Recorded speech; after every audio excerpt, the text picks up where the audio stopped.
And you are now rocking with the best. Educated melanin, she beautiful and blessed. Really one of them, but she ain't nothing like the rest. I'm talking queen vibes, wifey energy, ain't nothing less. Why you so good to me, baby, that's the question. You look so good to me, you never got a question. They loving how we do it, how we pull up, we be flexing. They ain't gotta like it, but oh yes, they gon' respect it. She know she got it, if I got it, we ain't stressing. I know you here forever, sorry to the next chick. This one for the fine women, show me how you steppin'. Hey guys, welcome back to my channel. It's me, Yoff.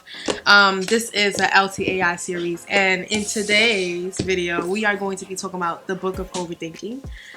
This is the book. So due to my lighting, you guys can't really see this, but this is the book of Overthinking, and it is by Gwendolyn Smith. This is only $16.99, and for a book to be $16.99 and to change my life the way it did is crazy. The reason why I wanted to bring this book to my channel is because we all struggle with overthinking and anxiety and worrying, and we think that this is a part of our life when it's not. Like, this is not normal. We're not supposed to be worrying about if we're supposed to get a job or not. Like, if you have a job, example, if you have a job interview coming up, if you get the job, you get the job. You don't, you don't. But if you're sitting and you're just thinking about the job in a good way, then it can attract it to you more.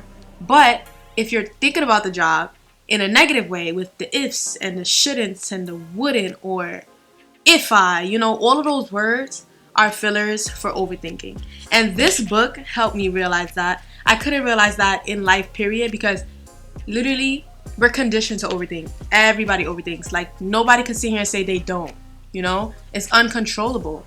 But there's ways to ease it, and this book helped me. So I just want to let you guys know, I read this book within 4 days or 3 days. I'm not sure. I don't remember.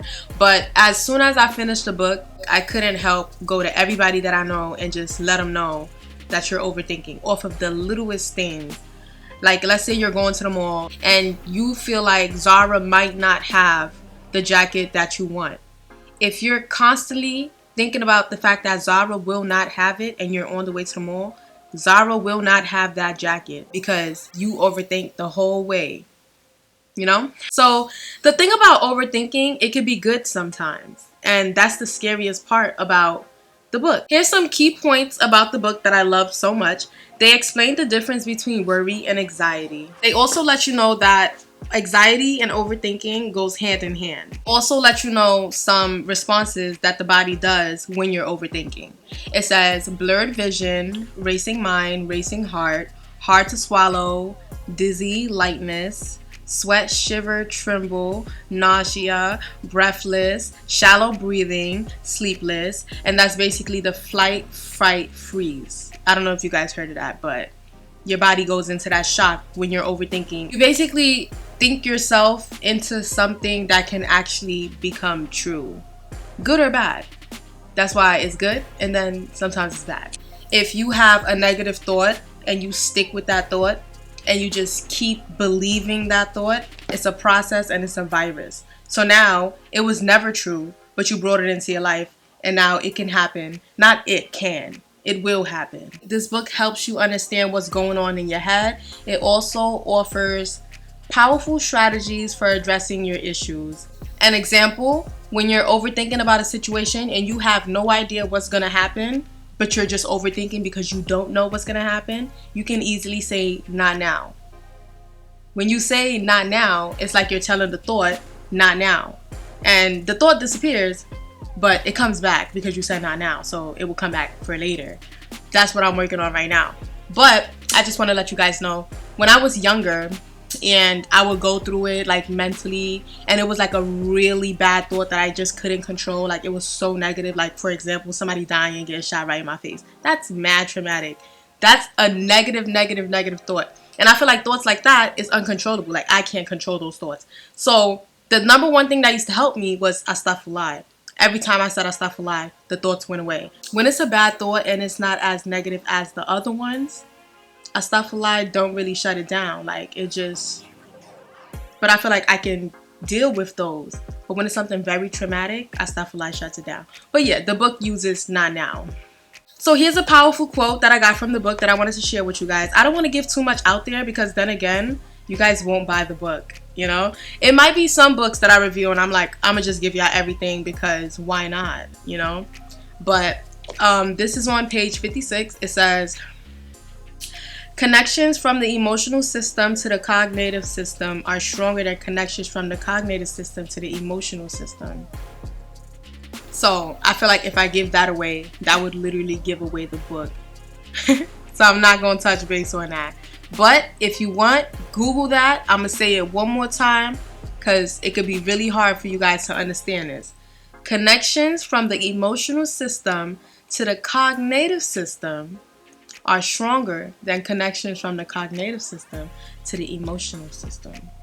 A lot of you guys are believing so much stuff that was just put into y'all face instead of seeking it from within, because that's where all the answers is from, within. It's been books that I've read that was just confirming what I already know, you know? And I never used to like reading books because I felt like, why am I reading this book that somebody else wrote? Who is that person to tell me that this is facts and this is true, you know? But when you're in tune with yourself and you read something, you can literally feel it in your heart if it's true or not. And I'm at that stage where I read a book and I'm like, okay, so this is true because I already knew that. I just needed confirmation. I just needed somebody to tell me, yeah, you're right, you know? It also says, worry is a superstitious behavior that then becomes a habit. That's powerful. Like, you're constantly worrying about stuff, and now this is your life. This is your life. You want a new job? You're worrying. I feel like anxiety, overthinking, worrying, all of that is tied, and the book says that. But it just explains the differences. And it's not really a lot of differences because they're all really tied together. It says A, an actual event, A.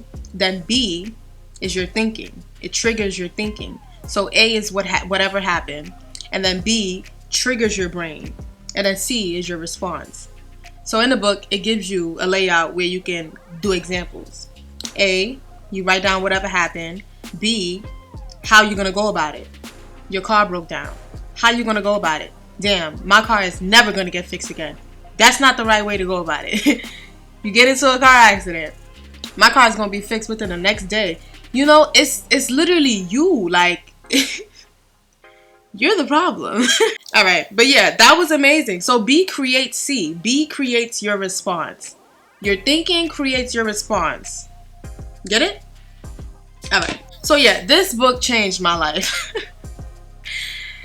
That's all I can say. But that's all I'm going to give you guys for this video. Like, I don't want to give you guys too much because the book is only $17. And Gwendolyn Smith is not going to get no money if I explain everything that's in this book. And I feel like if you guys read it, it will change your life. And this is just what I feel. So I got this book from Barnes & Nobles. If you're going to buy this book, let me know down below. And let me just let you guys know a little bit about me. So I was contemplating about picking up this book because I'm already aware of whatever you think about and whatever you spend so much time thinking about will easily come into your life, good and bad. So it's a gift and a curse, right? But then again, you're in charge. So how about you stop thinking negatively because it will come into your life. And here's another thing. I was so big up on my head that I was like, I already know this. Like, I already know this. Why do I have to read this book? Like, why do I bought it, but when I was buying it, I was contemplating because it was just so simple. The Book of Overthinking. I'm like, and it says how to stop the cycle of worrying. I'm like, bro, I could do that by myself. Whole time, this book has hidden gems that you just don't see in real life because it's so normal, which is it's not supposed to be normal, and it's not supposed to be something that everybody literally does.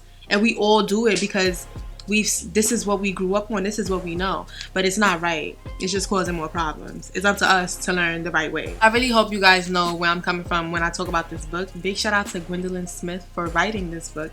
Give this video a thumbs up and comment down below whichever else books you guys want me to talk about. Or if you're gonna buy this book, just let me know. Because like, I'm very curious and I love helping people. And I wouldn't waste my time reading. Like, I'm not wasting my time reading. I refuse. Like, I refuse. But I'm so happy that I spent some time reading this book. It was so good that I finished it within probably 2 days or 3 days. I don't even remember. But yeah, I'm just so thankful that I have the thought process that I have now. Because, like, I thought overthinking was a everlasting problem. But clearly, it can be stopped. Thank you guys so much for watching. Make sure you give this video a thumbs up. And don't forget to comment. Bye, guys.